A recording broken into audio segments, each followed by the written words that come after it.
Today's topic is fun a four-letter word? Welcome to TABLEscraps, short discussions about board, card, and tabletop gaming submitted by the viewing audience and discussed with the viewing audience. Hey there everybody, and welcome back to another episode of TABLEscraps, the show where I, your host, Chaz Marler from Pair of Dice Paradise, discuss a topic about tabletop and board and card games with the live streaming YouTube audience, and we see where the conversation goes from there. But the discussion isn't the only thing that uses the live streaming audience. The topics we discuss are also provided by the audience. And today's topic is no exception. And it comes from viewer Stephen Miller, who says to us, "Why do games have to be fun?" I wasn't expecting that, Stephen. Ignoring art games and games in academia, which sometimes are more about creating a transformative experience than entertaining the players, there is a tendency of dismissing games that aren't fun as bad games. I can think of no other form of entertainment that privileges one emotion and declares anything not appealing to this one emotion as bad. You can have fun, silly comic books, but also horror comics and serious works like Mouse. Films cover an entire emotional spectrum from fun to cheesy to popcorn fests via side-splitting comedies to sloshy romances and tear-jerking tragedies. So why is the only emotion for recreational games to attempt to provide that seems to be considered acceptable by many to be fun? Stephen, I think you broke my brain. Okay, so when I came across your question here, I was befuddled because at first I started thinking the same thing. I was like, you're absolutely right. That can't be. So then I thought, okay, let me try and chip away at this and try to come up with a counterpoint. And after percolating on it for a while, here's what I came up with. And we'll compare my notes to the live streaming chat to see how these compare. But here's as far as I got. I think fun is too much of a container, and we need to step back one step, because you gave a great example here of movies. You got comedies, you got tragedies, you got horror films, and each of those elicit a different emotion. Humor, sadness, fear, and everything. But when someone goes into one of those movies, that is the emotional experience that they are expecting. Dare I say, demanding from that entertainment. So if I go into a horror movie and I get so scared that I can't sleep with the lights off for a month and a half, that is the emotional experience I wanted to have out of that movie. And in achieving that emotional experience, I had a good time, i.e., I had fun. Of course, staying up all night with lights on might not be fun, but that's besides the point. The actual experience at the movie was fun. And so, continuing to use movies as the example here, humorous, sad, and fearful all are not fun, but they're all the emotional responses that let you have fun during the experience. And I think that is the difference in the argument that you're making between movies and board games. Board games, you can have a fun experience if you obtain the emotional response from the game that you want to. If I go in and I play a party game where the object of the game is to just laugh hysterically until our sides hurt and not even keep track of the points, and we have that experience, versus playing a really heavy Euro game where the point is to build the most efficient engine and just milk as many points out of this game as possible, and it's a quiet, contemplative experience, but I achieved that objective. I think I had fun in both the party game and Euro game scenarios, even though one was a rip-roarious, hilarious romp, and the other was a quiet, contemplative venture. Now, if you flip that around, and the party game is a pensive, quiet venture, and while we're trying to play this Euro game, no one's taking it seriously enough that it just turns into a bunch of jokes at the game's expense or whatever and gets sidelined that way, I think both of those would be a failure of the experience and would not be considered fun. Each genre of board games can give you a different experience, and if you achieve that experience, even if it's a quiet, contemplative one, it still is considered fun if it is the experience that you wanted to achieve. Woohoo! So, members of the live streaming audience, I rest my case. So let's continue now to the live streaming audience, and let's see what you guys had to say on the subject. Let's start things off this time with James, who says, well, wait a minute, what about solo games for quote-unquote fun? You're just working on a puzzle by yourself with no social mechanic. Well, unless you're streaming it on Twitch. Poof! There we go. I'm considering that to be evidence for my case. Solo games, yeah. If solo games, there is no social interaction at all. So how is that going to qualify as fun if fun requires other people? You know what? Now that I say it out loud, your response has absolutely nothing to do with what I was saying or what Stephen was saying. It's a completely new point. So hooray. You make a very good point there, James. A very good, unique, definitive point. That even a puzzle can be considered fun, a solo game like that. This comment comes from Michael, who says, is fun really the point, or is it more entertainment? There are horror games, there are comedy games, romantic games, etc., and all provide entertainment. But if you don't like a genre, then it wouldn't be fun. That's a really good point there. Yes, there are different types of games that fit these different genres, just like movies. I think perhaps not as deeply, not as much of an immersive experience. Correct me if I'm wrong. But because a movie, that's the whole basis of movies, is to tell a story, make the viewer relate, and pull them into the story and make them feel what the characters are feeling. That's kind of the whole purpose of storytelling in a way, and to entertain. Games, I think, have a lot more difficult time pulling someone into the narrative that much. Our role-playing games certainly could be the best candidate for being able to do that if you really get into character. But a game like Kemet, is that really going to make someone feel like they are the commander of these mythological units, creating this story of conquering lands and having this strife and difficulty of conflict between the players? Well, probably not, but it is definitely its own genre of game that has a certain, player objective that if that happens, the player's going to have fun, even if they don't make that much of an emotional attachment to the players or the character that they're playing. So Michael, you may have a really good point there. Instead of focusing on the quote-unquote fun, focusing on the better terminology might be focusing on the entertainment value. So I think that's a really good point. Let's continue on with Kabuki Kid, who says, there are board games like This War of Mine where you are struggling to survive in a depressing, bombed-out city as a civilian. Some have defined that as, not being fun. Does that make it a bad game? For some, the challenge of the game is what makes it fun to them, and for some, they are driven away by the depressing tone. It depends on the gamer. Oh, This War of Mine is an excellent example because it also gives us another level of comparison, because This War of Mine started out as a video game. And I know that several members of the Secret Cabal board gaming podcast have mentioned playing the video game of This War of Mine, and they mentioned the emotional attachment that they formed to some of the characters they had in the game. I remember, I think it was Chris from the Secret Cabal was talking about how he formed this almost pseudo relationship with one of the characters, and when that character died, he actually felt remorseful and sad that he had lost this character. Not because he had lost an advantage in the game, but because this little personality he had cultivated in the game was gone. Now, does the board game version of it create that equivalent emotional attachment? I don't know, because I haven't played it, and I don't know anyone who's played the board game version of it yet. But it does definitely carry over that same theme, like Kabuki mentioned.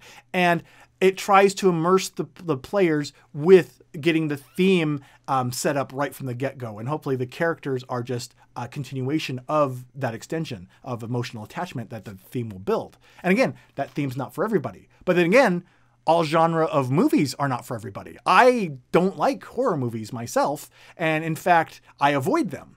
But would I avoid a game like This War of Mine, which has a depressing theme? Well, I would probably try it out. And maybe that is, again, because of what we see as gamers as, the entertainment value or how we find fun in a game. It's not necessarily as deep an emotional commitment to a board game as, say, a movie. So you can maybe address and partake in these heavier themes while still retaining more of a sense of a fun as you would if it was like a movie or a more immersive experience. I don't know. All I do know is that was an awful lot of words to say in response to Kabuki's comment. So let me rest my tongue by moving on to the next comment on the list. And yes, I realize I'm going to have to read the next comment on the list, so that does not give me any rest anyway. James asks a really good, quick little question. Does the theme make the fun, or is it the people you play with? And James, boom, bonus points for that question, because I am a huge believer that is the people that you play the game with is like 80% or more of the fun you're going to get out of a game. I gave the example earlier about how sometimes if you're playing a Euro game, but it's just not working and the game devolves into people just joking and stuff about the game or just anything in general being distracted, that can really make it a failure of an experience. Well, as many of you viewers probably know, I actually do enjoy a good, not great thrift store game or something. I do enjoy kind of playing some games ironically, kind of like Flip the Table would and stuff like that. And there are times when you want to go into that experience and actually you're in the mood for almost a more mystery science theater type of riffing on a game experience. Everybody in the group has to be committed to it, and it doesn't work for every game, and you don't want it to work that way for every game. But it does underscore the fact that, yes, James, I agree. I think more than the fun coming from the theme, the fun comes definitely from the people that you play the game with. Let's take the next question here is from AKA SkyWolf, who says, fun is a word we often use instead of enjoyment. We can enjoy all sorts of things that aren't fun, of course. This War of Mine, for example, is a depressing game. Not fun, but enjoyable.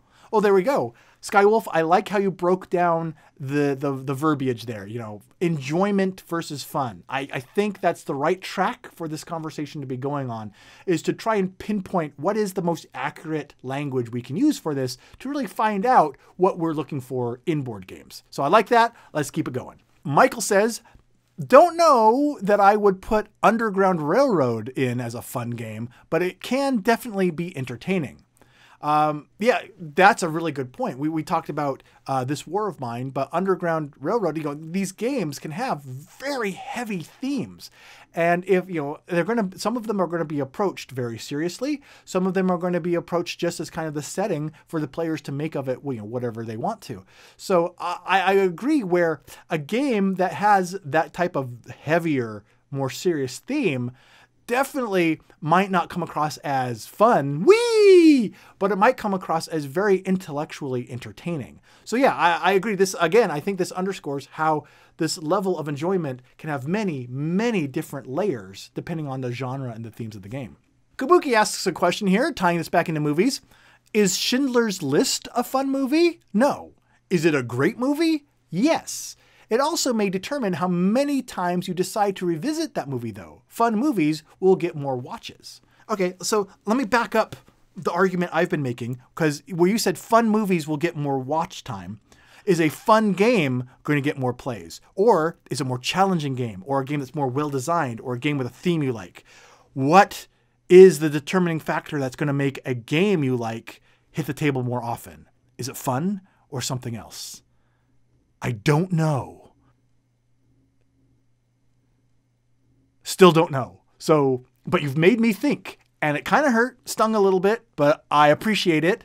And hopefully we'll get some more feedback on this as well as we continue to the next comments. Christian says, for me, fun is about being together with people I enjoy being around, but the games that we're playing don't need to be fun as such. For instance, in Dead of Winter, I have lots of nerve, but not much fun. These games that give you a really tense feeling of paranoia as you're playing, that definitely is something that's not fun all the time, but also can be a really fun experience that I enjoy, but it's definitely not a we're having a roller coaster of enjoyability level of fun in a game. It is definitely, yes, a different experience that still comes across as fun. So excellent point there. I like it. Austin joins us to say, I think the games I play depend on my mood. If I want to relax, maybe I'll play an easygoing game like Barren Park, but if I want challenge and I want to build something, I'll go to Through the Ages. And there we go. Yes, mood, I think, is a very big determining factor. And I think the important point on that is when it comes to being in the mood for a game, what's interesting about that is you can have a game that's one of your favorites, but you won't want to play it all the time. You got to be in a certain mood for it. So there are times when, a game I love, I will just not want to play it, even though I know I really enjoy the game. I'm just not going to enjoy it right now. And I think that that is a really good thing to be aware of when we are thinking what makes a game fun. Mood, definitely part of it. AKA SkyWolf also mentions, also, I hate how some of your colleagues seem to use fun as an objective word. I play heavy Euros, those that are often called spreadsheet games or cube pushers, and I enjoy them. SkyWolf, absolutely. I agree with you so much, I'm making up a word to agree with you. There's nothing I can really add to embellish on that because you stated that so well and so precisely. Even these spreadsheet games, even these cube pusher games, if that's what the game wants to be and that's what the players want to get out of that game, and it does it well, then I think that's all is necessary for the recipe to create a fun experience. And let's wrap up with Bill, who says, in dead of winter, it's not fun arguing at the top of my lungs that I am not the traitor, but sure is entertaining. and there you go. And I think that's one more thing to point out about board games. One of the things that's so special about board games is all of these different genres and categories of games have one thing that they can really do. They can really bring out of the players really well. I remember a story about a game of Werewolf, the big game of hidden traitors with like 30 or so people in it. And this one person was about to be accused of being the werewolf. And he adamantly denied being the werewolf to the point where he started to lose his temper and he started to raise his voice. He was like pushing chairs around the play area that they were playing. And finally, people were like, okay, dude, it's just a game. Okay, you're not the werewolf. And the game continued on and on and on. And when it finally ended, yeah, he was a werewolf.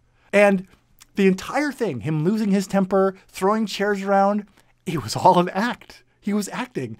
And it may not have been a fun experience, but it was something that allowed him to partake in that type of behavior and entertain himself and, in a way, his other fellow players, hopefully, that created this unique experience that he could not have gotten anywhere else. And I think that is one of the advantages that board games have over other forms of entertainment. So whether or not it's quote unquote fun, as we traditionally categorize fun, hopefully board games can provide different levels of entertainment that we wouldn't be able to achieve in other forms of entertainment. And that's what makes them so neat and so unique. So if you have more questions, comments, or things to add to this conversation, you are more than welcome to do so, either in the YouTube comments below or over on the Pair of Dice Paradise Facebook and YouTube pages. And before we wrap up, I just want to remind everyone that episodes like this are made possible by viewers like you who have been supporting Pair of Dice Paradise's fundraising campaigns. I really appreciate it. It really does make a difference, and it has an impact on what we're able to do with the channel. So thank you all very much. Until the next time that we get to have a conversation like this about some strange neato concept about board gaming, I've been Chaz Marler, who, along with the YouTube live streaming chat, have been serving up some table scraps. Talk to you again soon.